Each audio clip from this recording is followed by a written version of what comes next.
एकता और सहयोग, खजूर वृक्ष को सबक। ये कहानी उस समय की है जब वृक्षलताएं भी हम इंसानों की तरह चलते फिरते थे, एक जगह से दूसरे जगह अपने मर्जी से आ जा सकते थे। इंसानों की तरह बात करते थे, हंसते थे, रोते भी थे।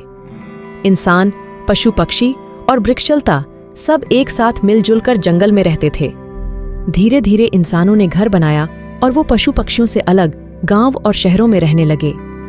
पशु पक्षी धूप और बारिश से बचने के लिए अपने अपने हिसाब से आश्रय स्थल बना लिए।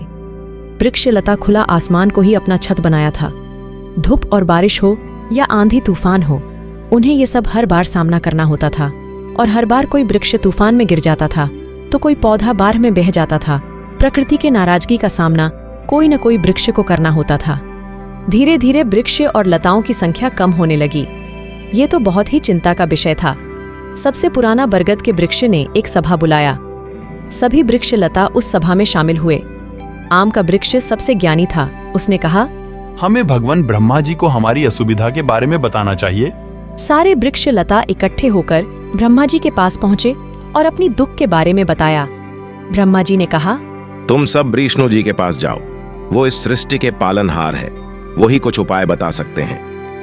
सारे वृक्ष लता विष्णु जी के पास अपनी विनती लेकर पहुंचे। आम के वृक्ष ने विष्णु जी से कहा, हे भगवान, हमारी रक्षा कीजिए। आंधी तूफान से हम एक जगह से दूसरे जगह बिखर के आ जाते हैं, नीचे गिरकर टूट जाते हैं। छोटे छोटे पौधे भी अपने परिवार से अलग हो जाते हैं। इसका कोई समाधान बताइए।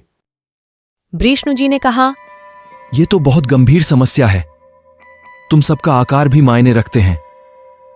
तुम सूर्य किरण से अपना खाद्य प्रस्तुत भी करते हो, इसीलिए तुम इंसानों की तरह घर के भीतर नहीं रह सकते। इसका कोई उपाय सोचने के लिए मुझे वक्त दो और तुम सब लौट जाओ। 1 हफ्ते बाद तुम में से कोई एक आके इस समस्या का समाधान मुझसे ले जाना। सारे वृक्ष लता विष्णु जी से सकारात्मक उत्तर पाकर खुशी खुशी जंगल लौट गए। जंगल में सभा फिर से बुलाया गया।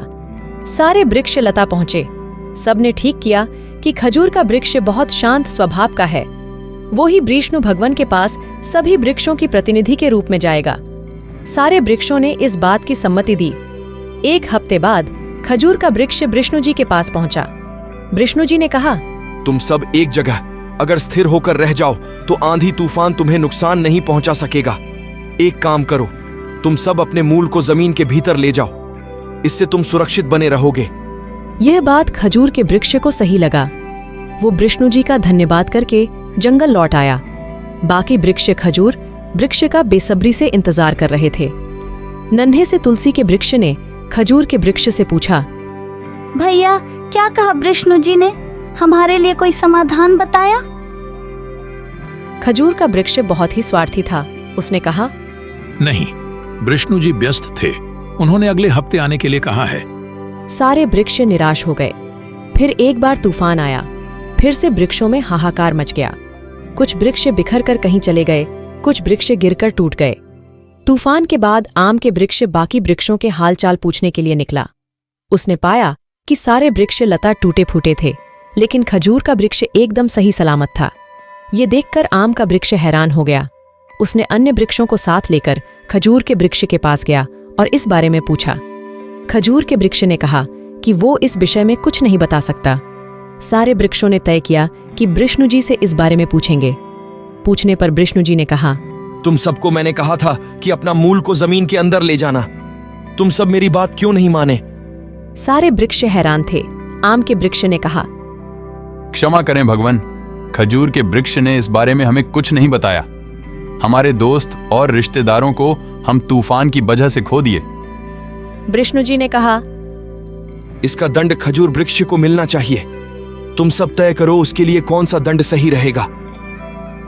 विष्णु जी को प्रणाम करके सारे वृक्ष लौट आए। सारे वृक्ष ने तय किया कि तूफान की वजह से जिस जिस का नुकसान हुआ है वो सब खजूर वृक्ष को एक एक चोट देंगे, ताकि वो कभी भी ये न भूले कि दोस्तों के साथ धोखा नहीं करना चाहिए। और शुरुआत तुलसी वृक्ष से करेंगे। सारे वृक्ष खजूर वृक्ष के पास गए और एक एक करके उस पर वार किए। तभी से खजूर वृक्ष के मूल से ऊपर तक एक एक दाग है। सारे वृक्षों ने फिर अपना मूल जमीन के भीतर कर लिए और एक जगह पर स्थिर हो गए। इस कहानी से हमें यह सीख मिलता है कि चुनौतियों का सामना करने में एकता और सहयोग अत्यंत महत्वपूर्ण है। खजूर का वृक्ष एक सामान्य खतरे का सामना करने पर एकता बनाए रखने में विफल हुआ और व्यक्तिगत क्षति उठाई।